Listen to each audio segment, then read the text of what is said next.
लूकीसम का final villain कौन है? क्या वो जेम्स ली है, या वो कीटे किम है, या फिर कोई और है? हेलो लूकीसम पगलू, क्या हाल है? तो आज हम एनालाइज करेंगे कि लूकीसम का फाइनल विलन कौन हो सकता है। क्या वो जेम्स या कीटे और गो है, या फिर कोई और जिसे अभी तक दिखाया ही नहीं गया। सबसे पहले हम बात करते हैं कीटे किम की। कीटे किम अभी तक का दिखाया सबसे ज़्यादा स्ट्रॉन्ग कैरेक्टर है, मतलब जो अभी अलाइव है। वो गन से भी ज़्यादा स्ट्रॉन्ग है, बट हम ट्रू यूआई गन के बारे में कुछ कह नहीं सकते। कीटे किम का प्लान है कि वो अंडरवर्ल्ड का किंग बनना चाहता है, और इसके लिए उसने फर्स्ट जनरेशन के कुछ किंग्स और प्री जनरेशन के कुछ लोगों को अपने साथ मिला लिया है। और सिर्फ इतना ही नहीं, उसकी मैक्सिकन गैंग के बारे में तो हम भूल ही नहीं सकते। देखा जाए तो कीटे किम के पास वो सब कुछ है जो उसे लूकीसम का फाइनल बॉस बना सकते हैं। पर फिर भी मुझे ऐसा नहीं लगता कि कीटे किम लूकीसम का फाइनल विलन होगा, क्योंकि उसका छोटा भाई भी उसे काउंटर करने के लिए अलायंस बना रहा है। उसके अलायंस में भी बहुत से किंग्स हैं, बट कीटे के पास उसकी मैक्सिकन गैंग भी है, तो शायद फ्यूचर में उन्हें काउंटर करने के लिए शायद और भी नए कैरेक्टर इंट्रोड्यूस किए जाएं। तो मेरे ख्याल से कीटे किम लूकीसम का फाइनल बॉस नहीं हो सकता। शायद एंड में जैक वर्सेस कीटे हो सकता है, बट फाइनल विलन होने के चांस थोड़े से कम हैं। अब हम बात करते हैं जेम्स ली की। जेम्स ली को हमेशा से ही लूकीसम का फाइनल विलन कहा गया है, और बहुत से लोग ये मानते भी हैं, बट क्या वाकई ऐसा है भी? तो देखो, जेम्स ली अभी हमारे लिए एक मिस्ट्री है। हम उसके पास्ट के बारे में कुछ भी नहीं जानते हैं। करंटली तो जेम्स ली कीटे का साथी है, और इनका प्लान है रूल करना।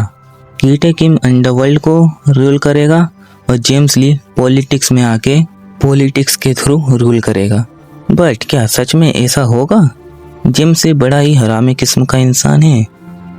हो सकता है कि वो सिर्फ कीटे किम का यूज़ कर रहा हो ताकि वो पॉलिटिक्स में अपना हाथ जमा सके, और वो उसके बाद शायद कीटे को भी बिट्रे कर दे, जैसे उसने चार्ल्स जॉय को किया।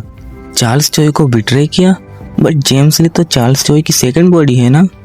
आपके दिमाग में अभी यही चल रहा होगा, और मेरी एक थ्योरी के अकॉर्डिंग जेम्स ली चार्ल्स जॉय की सेकंड बॉडी हो सकती है, बट मेरी दूसरी थ्योरी के अकॉर्डिंग नहीं भी हो सकती है। जेम्स ली चार्ल्स जॉय की सेकंड बॉडी क्यों नहीं हो सकती? तो देखो, जब जेम्स ली वर्सेस स्योंग जी युक की फाइट हुई थी, तो उस समय जेम्स ली हारने ही वाला था। और अगर जेम्स ली चार्ल्स जॉय की सेकंड बॉडी है, तो वो स्योंग जी युक को उस समय हरा क्यों नहीं पाया? अगर जेम्स ली चार्ल्स की सेकंड बॉडी है, तो फिर ये बात तो कोई सेंस ही नहीं बनाती कि तुम प्री जनरेशन के फर्स्ट गैंग के नंबर 2 के होके एक फर्स्ट जनरेशन के किंग को नहीं हरा पाओ। तुम्हारी बॉडी चेंज हुई है, बट एक्सपीरियंस और स्किल्स तो वही है ना। जहाँ डैनियल अपनी सेकंड बॉडी में इतना खतरनाक हो जाता है, वहीं चार्ल्स अपनी सेकंड बॉडी में इतना टुच्चा कैसे हो सकता है? मैं चोंगलियांग आर की बात कर रहा हूँ। देखो, ये मेरा ओपिनियन है, आप इस बारे में क्या सोचते हो मुझे ज़रूर बताना। तो क्या जेम्स ली फाइनल विलन हो सकता है? तो मुझे ऐसा लगता है इसके चांसेस तो ज़्यादा हैं, बट कुछ कंफर्म नहीं कह सकती जब तक हम उसके पास्ट के बारे में ना जान पाएँ। नहीं तो पता चल रहा हो हम उसे लूकीसम का फाइनल विलन समझ रहे हो, और वो ओबिटो की तरह ब्रोकन हीरो निकल जाए। अब हम नेक्स्ट बात करते हैं जुनगो किम की। आप लोग थोड़े से शौक होंगे कि जुनगो किम इस लिस्ट में क्यों है। तो वो इस लिस्ट में क्यों है मैं बताता हूँ। देखो, गो किम करंटली जेम्स और कीटे का साथी है, और कीटे एक अच्छा इंसान तो बिल्कुल भी नहीं है, बट इसका ये मतलब तो नहीं कि तुम बुरे इंसान के साथ हो तो तुम भी बुरे हो। बट जुनगो किम थोड़ा डिफरेंट है। अगर जेम्स ली एक मिस्ट्री है, तो जुनगो किम उससे भी बड़ी मिस्ट्री है। ना हम गो किम के पास्ट के बारे में जानते हैं, और ना ही वो क्या करना चाहता है ये जानते हैं। कीटे और जेम्स क्या करना चाहते हैं, क्या कर रहे हैं, ये हम जानते हैं, बट जुनगो किम ने अपना एक सीक्रेट ग्रुप बनाया है। वो क्यों बनाया है, वो क्या करना चाह रहा है, हम कुछ नहीं जानते हैं। और अगर तुम ये सोच रहे हो कि गोकिम कीटे, गन और जेम्स से कमज़ोर है तो मुबारक हो, आप पीटीजे के गंजुत्सु में फंस चुके हैं।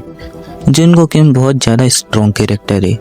जब गन वर्सेस गो की फाइट हुई थी तो गो के हाथों में उसकी स्वॉर्ड तो थी, बट वो फिर भी सीरियस नहीं था। हाँ मतलब उतना सीरियस नहीं था, बट इससे फ़र्क नहीं पड़ता कि गोकिम सीरियस था या नहीं, वो फिर भी गन से हारा था। पर क्या होता अगर गो के हाथों में उसकी होरंग स्वॉर्ड होती? फिर उसके बाद गन को उसकी ब्लैक बोन्स भी नहीं बचा पाती। होरंग स्वॉर्ड भी सिंतारो की यूडो मुरामासा जैसी एक स्पेशल स्वॉर्ड है। अगर गोकिम के हाथों में बॉल लग गई तो फिर उसके बाद टॉप टियर कैरेक्टर्स को सिर्फ हमारे प्यारे पीटीजे ही कुछ प्लॉट आर्मर दे के बचा सकते हैं। और मेरा मानना है कि गोकिम जैसा खतरनाक बंदा एक अच्छा इंसान होगा तो ये बुरे लोगों के लिए बहुत ज़्यादा बुरा होगा। सो इसीलिए गोकिम के भी थोड़े से चांसेस हैं फाइनल विलन होने के। तो अब हम बात करते हैं द ओजी विलन चार्ल्स चोई की। चार्ल्स चोई मर चुका है, बट हम सब जानते हैं कि चार्ल्स चोई से बड़ा हरामी पूरे पीटीजे में कोई नहीं है। उसके जैसा बंदा इतनी आसानी से नहीं मर सकता, और वो भी सुसाइड। जिसने डेनियल को और अपनी बेटी को सेकंड बॉडी दी हो और उसके खुद के पास सेकंड बॉडी ना हो, ऐसा तो हो ही नहीं सकता। जब डेनियल ने रेड पेपर रिवील किया था तो वो बिल्कुल भी शॉक नहीं हुआ था, जैसे उसको पहले से ही पता हो कि ऐसा होने वाला है। और जब वो मरा था तब भी वो हंस ही रहा था। तो मेरे ख्याल से चार्ल्स के पास सिर्फ सेकंड बॉडी ही नहीं, क्वेस्ट विंडो भी हो सकती है जो उसे पहले से ही खतरे से सावधान कर देती होगी। और यार तुम थोड़ा सोचो, इमेजिन करो, हमारा डेनियल जिसके पास एक परफेक्ट बॉडी है और वो खुद भी दिन ब दिन परफेक्ट होता जा रहा है। उसके पास कॉपी एबिलिटी है, हीट मोड है और यूआई मोड भी है। एंड ऑफ द सीरीज वो कितना ज़्यादा स्ट्रॉन्ग हो जाएगा। और हमारे मेन कैरेक्टर के पास इतना कुछ है, वो एंड ऑफ द सीरीज इतना ज़्यादा स्ट्रॉन्ग हो जाएगा, तो हमारे मेन विलन के पास भी कुछ ना कुछ खतरनाक तो होना ही चाहिए, जैसे कि क्वेस्ट विंडो और एक परफेक्ट बॉडी, जो कि मुझे लगता है चार्ल्स चोई के पास ज़रूर होगी। और सिर्फ इतना ही नहीं, उसके पास और भी बहुत सी खतरनाक चीज़ें हो सकती हैं जो अभी रिवील भी नहीं हुई होंगी, क्योंकि लुकिसम में गुड कैरेक्टर्स तो बहुत सारे हैं जो बहुत ज़्यादा स्ट्रॉन्ग हैं, बट बैड कैरेक्टर्स बहुत कम हैं। और अगर इन कैरेक्टर्स को हराना है तो सिर्फ क्वेस्ट विंडो और सेकंड बॉडी काम नहीं आएगी। तुम्हारे पास और भी बहुत सी चीज़ें होनी चाहिए जो बहुत ज़्यादा खतरनाक हों। आज की वीडियो में इतना ही रखते हैं। अगर वीडियो पसंद आई हो तो लाइक करना और सब्सक्राइब करना बिल्कुल भी मत भूलना। और मुझे इंस्टाग्राम पे ही फॉलो कर लो, ये रहा मेरा यूज़र नेम। मिलते हैं नेक्स्ट वीडियो में, तब तक के लिए बाय बाय।